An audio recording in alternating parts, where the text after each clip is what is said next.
So hello everyone, अब हम एक क्वेश्चन सॉल्व करेंगे इसमें हम ऑक्सिलरी प्लेन का यूज़ करेंगे। यहाँ पर एक क्वेश्चन है, square plane of side 40 mm long, draw the projection of plane when it is standing on one of its corner. One of its corner मतलब कुछ इस तरीके से स्क्वायर को बनाना है। ऑन द ग्राउंड से मतलब horizontal plane, in such a way that surface makes an angle 45 degree to H P, यानी सरफेस 45 डिग्री है एच पी पर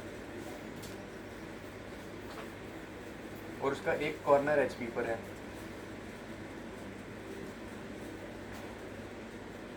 and diagonals of the plane is parallel to both the reference plane, यानी कि इसके जो दो diagonals है वो दोनों रेफरेंस प्लेन यानी कि एच पी और वी पी दोनों के ही पैरेलल हैं।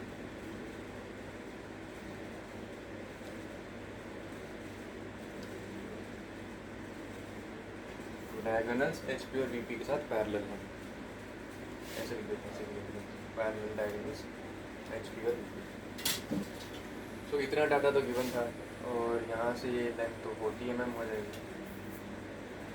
ठीक है, तो गिवन डाटा तो ये है। अब यहाँ पर ऑक्सिलरी प्लेन से बनाना है। सबसे पहले हम समझ लेते हैं ऑक्सिलरी प्लेन है क्या। देखो, अगर मेरे पास ये दो प्लेन्स हैं, एक हॉरिजॉन्टल एक वर्टिकल प्लेन,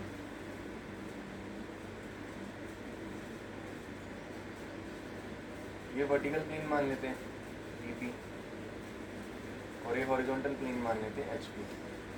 ठीक है, इनके बीच में से पास होने वाली लाइन जो भी है एक्स वाई वाली लाइन थी। अब ऑक्सिलरी प्लेन क्या होगा? एक ऐसा प्लेन जो इन दोनों के बीच में है। ऑक्सिलरी प्लेन दो टाइप्स के होंगे, एक है एआईपी यानी कि ऑक्सिलरी इंक्लाइन प्लेन और दूसरा है एवीपी ऑक्सिलरी वर्टिकल प्लेन। मैं देता हूँ यहाँ पर एआईपी और एवीपी, ये है ऑक्सिलरी इंक्लाइन प्लेन सही है। और ये है ऑक्सिलरी वर्टिकल प्लेन। दोनों में क्या अंतर है देखते हैं। ऑक्सिलरी इंक्लाइन प्लेन सबसे पहले देख लो, ये हॉरिजॉन्टल प्लेन के साथ थीटा इंक्लिनेशन पे होगा और वर्टिकल प्लेन के साथ 90 डिग्री पर होगा, ये परपेंडिकुलर होगा। और ये वाला एवीपी ये दोनों के साथ परपेंडिकुलर होगा। ठीक है, तो ऑक्सिलरी इंक्लाइन प्लेन कुछ इस तरीके से बना था।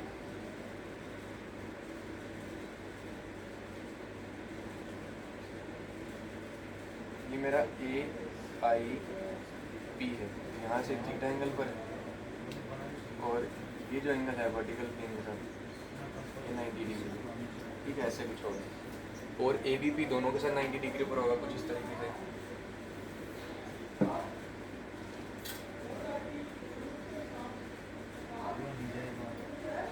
वर्टिकल प्लेन या हॉरिजॉन्टल प्लेन,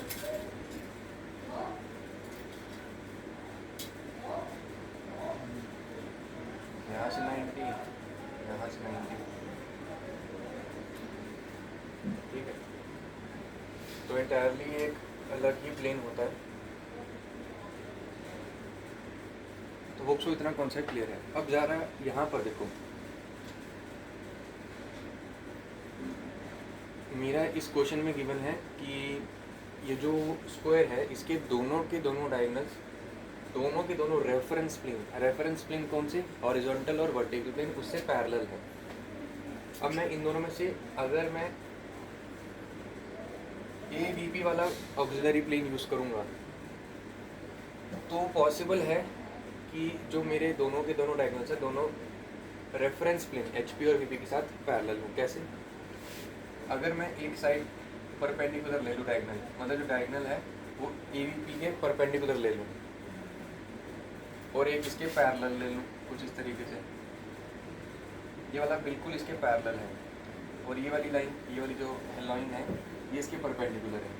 तो ये जो परपेंडिकुलर लाइन है ये देखो वीपी के पैरेलल होगी और ये जो पैरेलल वाली लाइन है ये वीपी के भी पैरेलल होगी और ये जो परपेंडिकुलर वाली लाइन है ये एचपी के पैरेलल होगी। तो इस तरीके से अपन लोगों को स्क्वायर बना सकते हैं कुछ इस तरीके से ऑक्सिलरी प्लेन का यूज़ करके। इसे अपन लोग बिना ऑक्सिलरी प्लेन के भी बना सकते हैं कि पहले अपन लोग क्या करें उसको हॉरिजॉन्टल प्लेन के पैरेलल बना दें, एंड फिर उसके बाद उसको वर्टिकल प्लेन के पैरेलल बना दे और 2-3 प्रोजेक्शंस बनाने पड़ेंगे। यहाँ पर एक प्रोजेक्शन कम हो जाएगा, इसका सिग्निफिकेंस ये था। अब इसके बाद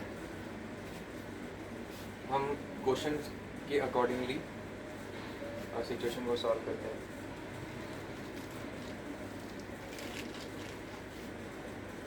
सबसे पहला स्टेप क्या है, अपने को रेफरेंस लाइन बनानी है।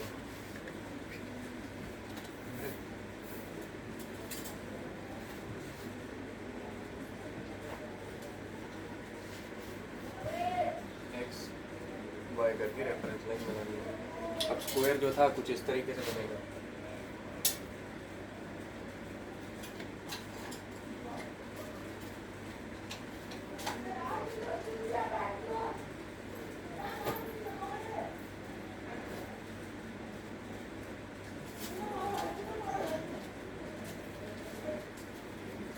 इस तरीके से हमारा स्क्वायर बन जाएगा। उसको बनाने का करेक्ट मेथड क्या है कि पहले एक सेंटर लाइन, हम 2 सेंटर लाइन्स बनाएंगे।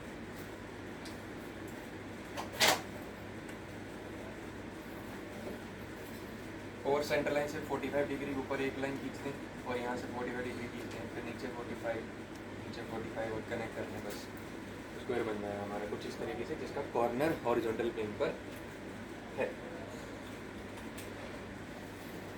अब यहाँ पर 45 डिग्री एंगल बना रहा है वो HP के साथ, तो 45 डिग्री एंगल HP के साथ बना रहा है, तो अगर मैं उसमें फ्रंट व्यू देखूंगा तो एक लाइन दिखेगी, वो लाइन 45 डिग्री HP के साथ दिखेगी फ्रंट व्यू। तो फ्रंट व्यू तो मैं ऊपर बनाऊंगा, यहाँ से एक रैंडम डिस्टेंस ले लेंगे, रैंडम पॉइंट सॉरी, और एक लाइन एक्सटेंड कर देंगे 45 डिग्री एंगल। उससे पहले हम क्या करेंगे, यहाँ पर जो प्रोजेक्शंस बनाएंगे सभी के सभी पॉइंट्स का। लेट्स से यहाँ पर इसका नोमेनक्लेचर था A B C D करके, तो यहाँ पर ये B dash A dash B dash और ये C डैश हो जाएगा। इसको सॉलिडिफाई कर, मतलब इसको डार्क कर देना वाली लाइन को। फिर यहाँ पर इस पॉइंट को B1 डैश मान लो, यहाँ से कंपास AD डैश इतना खोल के एक आर्क लगा दो, फिर C डैश तक खोल के एक आर्क लगा दो, A1 डैश D1 डैश और ये C1 डैश। ठीक, अब क्या करो, यहाँ से XY लाइन से परपेंडिकुलर और इन पॉइंट से पास होती हुई लाइन्स बना दो, और लाइन्स एक दूसरे के पैरेलल होनी चाहिए। फिर यहाँ से प्रोजेक्शन एक्सटेंड कर दो ताकि अपने को इंटरसेक्शन पॉइंट्स मिल जाए। मेक श्योर की सारी लाइन्स पैरेलल में, यहाँ पर शायद ना हो पैरेलल, बट ड्रॉ करते हो पैरेलल ही बनना। तो अपने को 4 पॉइंट्स यहाँ से मिल जाएंगे, उन सबको कनेक्ट कर देंगे।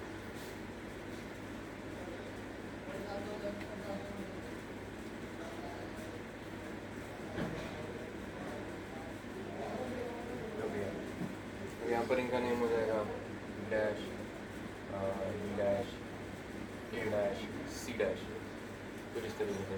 तो 45 डिग्री एंगल पर हो गया HP के साथ इसका प्लेन स्क्वायर का, लेकिन डायगोनल्स दोनों पैरेलल हैं। Sorry, diagonals of the plane बोला है ना, और उसका सरफेस 45 डिग्री एंगल बना रहा है। तो अब मैं क्या करूँगा, यहाँ पर एक ऑक्सिलरी प्लेन का यूज़ करूँगा, जो ऑक्सिलरी प्लेन दोनों HP और VP के साथ परपेंडिकुलर होगा। तो उसे मैं यहाँ पर ड्रॉ कर दूँगी इसी रैंडम डिस्टेंस पे। तो देखो, ये VP के साथ भी परपेंडिकुलर हो गया और HP के साथ भी परपेंडिकुलर हो गया। ये हमारा AVP ऑक्सिलरी वर्टिकल प्लेन, इसको नेम दे दो X डैश Y डैश। मैंने जैसे कि इनिशियली वीडियो में बताया था कि अगर एक डायगोनल परपेंडिकुलर और एक पैरेलल बनेंगे ऑक्सिलरी प्लेन के, तो इंटायर रिजल्ट क्या होगा कि वो VP और HP दोनों के साथ पैरेलल होगा, दोनों के दोनों डायगोनल्स। अब ये जो A डैश पॉइंट है, इसका प्रोजेक्शन एक्सटेंड करना है कुछ इस तरीके से।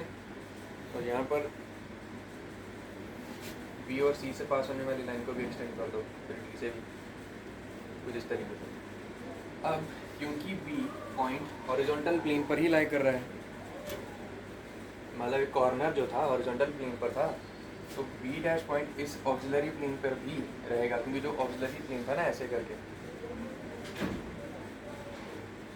ये HP ये VP और इन दोनों के परपेंडिकुलर एक प्लेन आया AVP।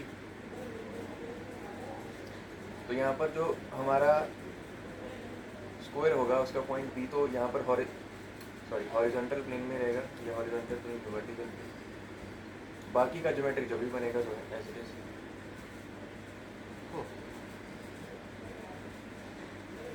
तो यहाँ पर बी पॉइंट आ जाएगा। अब ए पॉइंट को कैसे लोकेट करें, तो अपने को अब यहाँ पर कंपास का हेल्प लेना है। हमको क्या करना है, यहाँ से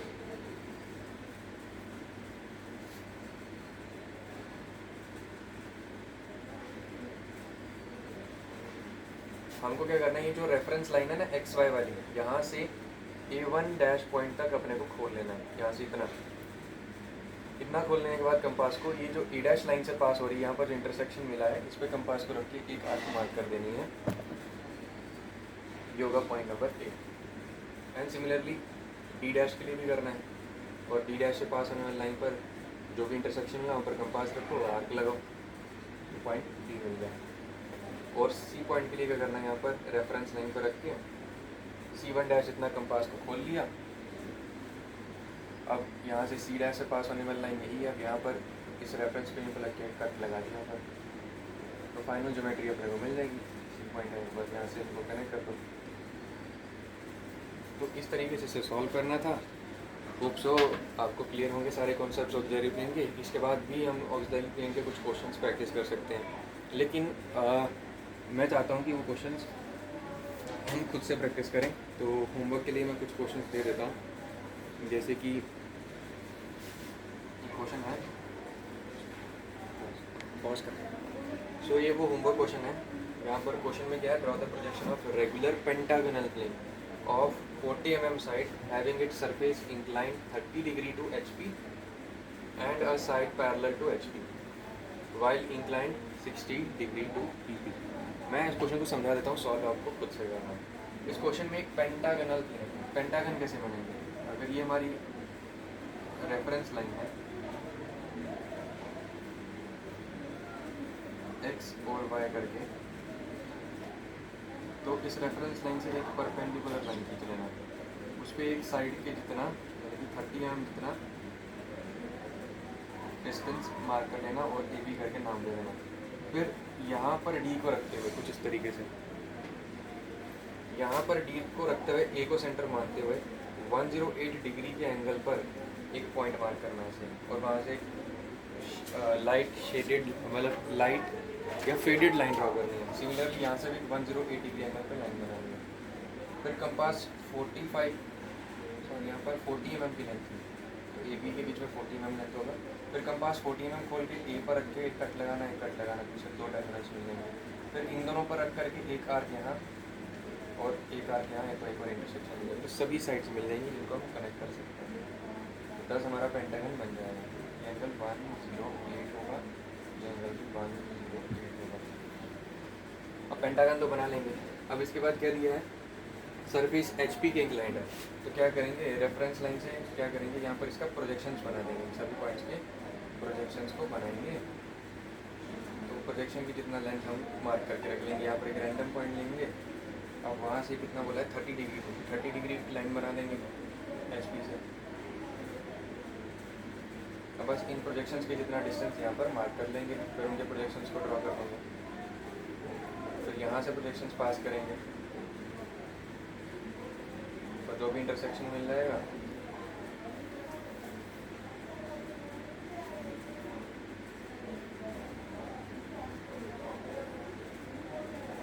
वो हमारा 30 डिग्री हो जाएगा रिक्वायर्ड पेंटागन टू HP।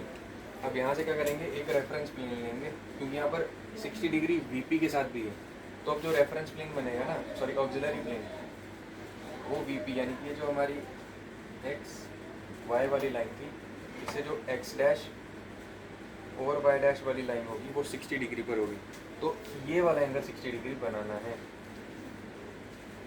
अब इसके साथ क्या करना है, यहाँ से अपने को इन सभी पॉइंट्स से परपेंडिकुलर लाइंस बनानी है जो इस ऑक्सिलरी प्लेन को कट करें। यानी कि एक लाइन ऐसे बना दी परपेंडिकुलर, एक ऐसे बना दी परपेंडिकुलर, ये आपस में पैरेलल होनी चाहिए। एंड उसके बाद क्या करना है,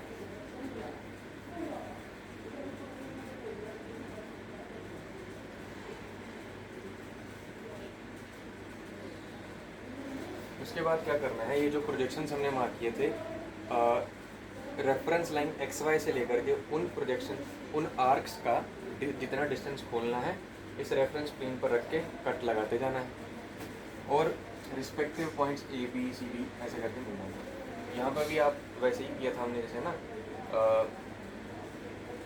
ए 1 डैश और रेफरेंस लाइन जितना कंपास खोला और ए से पास होने वाली लाइन जो रेफरेंस प्लेन पे कट करी तो वहाँ पर कंपास रखा, आर्क मारा, ए पॉइंट मिला। यहाँ पर भी रेफरेंस लाइन पर रख के आर्क मारा और उस सर्टन पॉइंट से पास होने वाली लाइन होगी तो वो पॉइंट मिल जाएगा। लेट्स से अगर ये पॉइंट मेरा था बी डैश, तो यहाँ से मैं अगर रख के कंपास पे कट लगाऊंगा तो बी पॉइंट मिल जाएगा, गिवन दैट यहाँ पर मेरा डिस्टेंस होना चाहिए बी से। तो इस तरीके से होमवर्क क्वेश्चन सॉल्व करना है। थोड़ा कंफ्यूजिंग होगा बट मैंने मोटा मोटा समझा दी कैसे क्या क्या करना है। अगर आप प्रैक्टिस करेंगे तो समझ में आएगा। इसका जो फाइनल रिजल्ट होगा वो कुछ इस तरीके से दिखेगा। जिसका इंटायर सोल्यूशन है कुछ इस तरीके से आएगा। यहाँ पर वीडियो पॉज करके सोल्यूशन को चेक करना और खुद से प्रैक्टिस करना। Thank you.